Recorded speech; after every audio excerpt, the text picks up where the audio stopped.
ಎರಡೂ ಕ್ಷೇತ್ರದಲ್ಲಿ ದೊಡ್ಡ ಅಂತರದಲ್ಲಿ ನಾವು ಗೆಲ್ಲುವುದಿಲ್ಲ. ಅದನ್ನು ತಡೆಯೋದಕ್ಕೆ ಯಾರಿಂದೂ ಸಾಧ್ಯ ಇಲ್ಲ. ಈಗ ಮಹಿಳಾ ಮೀಸಲಾತಿ ಬಗ್ಗೆ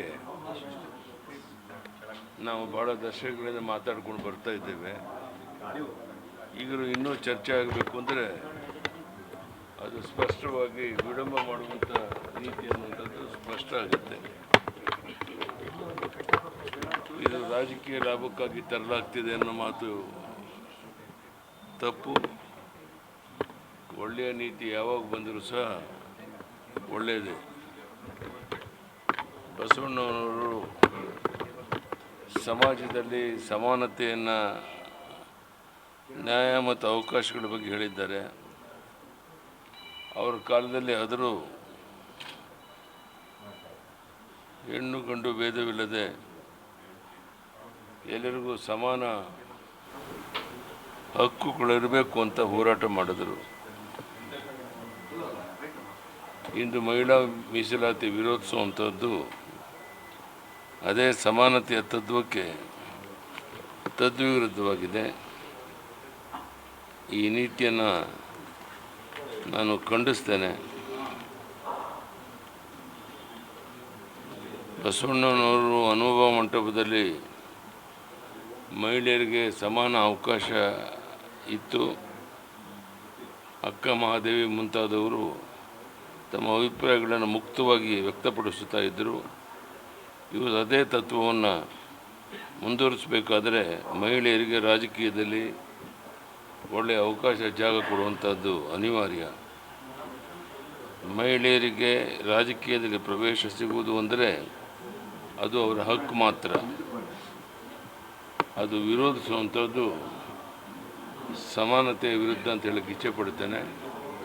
ಈಗಲಾದರೂ ಯಾರು ಇದನ್ನು ಮಾಡ್ತಾ ಇದ್ದಾರೆ, ವಿರೋಧ ಮಾಡ್ತಾರೆ, ಇದನ್ನು ಅರ್ಥ ಮಾಡಿಕೊಂಡು ಎಲ್ಲ ಮಹಿಳೆಯರಿಗೂ ಅವಕಾಶವನ್ನು ಕೊಡುವಂಥ ಒಂದು ಐತಿಹಾಸಿಕ ತೀರ್ಮಾನ ಏನು ಪ್ರಧಾನಿ ನರೇಂದ್ರ ಮೋದಿಯವರು ತಗೊಂಡಿದ್ದಾರೆ, ಅದಕ್ಕೆ ಬೆಂಬಲ ಕೊಡಬೇಕು ಅಂತ ಒತ್ತಾಯವನ್ನು ಮಾಡ್ತೀವಿ. ಧನ್ಯವಾದ. ಉಚ್ಚಾಬಟ್ಟೆ ವಿದ್ಯುತ್ ದರ ಏರಿಕೆ ಮಾಡಿದ್ದಾರೆ. ಇದು ಖಂಡಿತ ಸರಿಯಲ್ಲ. ನೀವು ಸರಿಯಾದ ಆಡಳಿತ ಮಾಡೋಕ್ಕಾಗದೇ,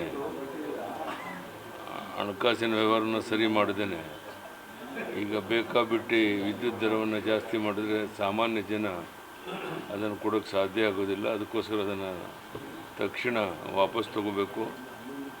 ಜನ ನೆಮ್ಮದಿಯಿಂದ, ಗೌರವದಿಂದ, ಸ್ವಾಭಿಮಾನದ ಬದುಕೋಕ್ಕೆ ಅವಕಾಶ ಮಾಡಿಕೊಡ್ಬೇಕು ಅಂತ ಒತ್ತಾಯವನ್ನು ಮಾಡ್ತಾರೆ. ಧನ್ಯವಾದ. ಎರಡೂ ಕ್ಷೇತ್ರದಲ್ಲಿ ದೊಡ್ಡ ಅಂತರದಲ್ಲಿ ನಾವು ಗೆಲ್ಲುವುದಿಲ್ಲ. ಅದನ್ನು ತಡೆಯೋದಕ್ಕೆ ಯಾರಿಂದೂ ಸಾಧ್ಯ ಇಲ್ಲ. ಈಗ ಮಹಿಳಾ ಮೀಸಲಾತಿ ಬಗ್ಗೆ ನಾವು ಭಾಳ ದಶಕಗಳಿಂದ ಮಾತಾಡ್ಕೊಂಡು ಬರ್ತಾ ಇದ್ದೇವೆ. ಈಗ ಇನ್ನೂ ಚರ್ಚೆ ಆಗಬೇಕು ಅಂದರೆ ಅದು ಸ್ಪಷ್ಟವಾಗಿ ವಿಳಂಬ ಮಾಡುವಂಥ ನೀತಿ ಅನ್ನುವಂಥದ್ದು ಸ್ಪಷ್ಟ ಆಗುತ್ತೆ. ಇದು ರಾಜಕೀಯ ಲಾಭಕ್ಕಾಗಿ ತರಲಾಗ್ತಿದೆ ಅನ್ನೋ ಮಾತು ತಪ್ಪು. ಒಳ್ಳೆಯ ನೀತಿ ಯಾವಾಗ ಬಂದರೂ ಸಹ ಒಳ್ಳೆಯದೇ.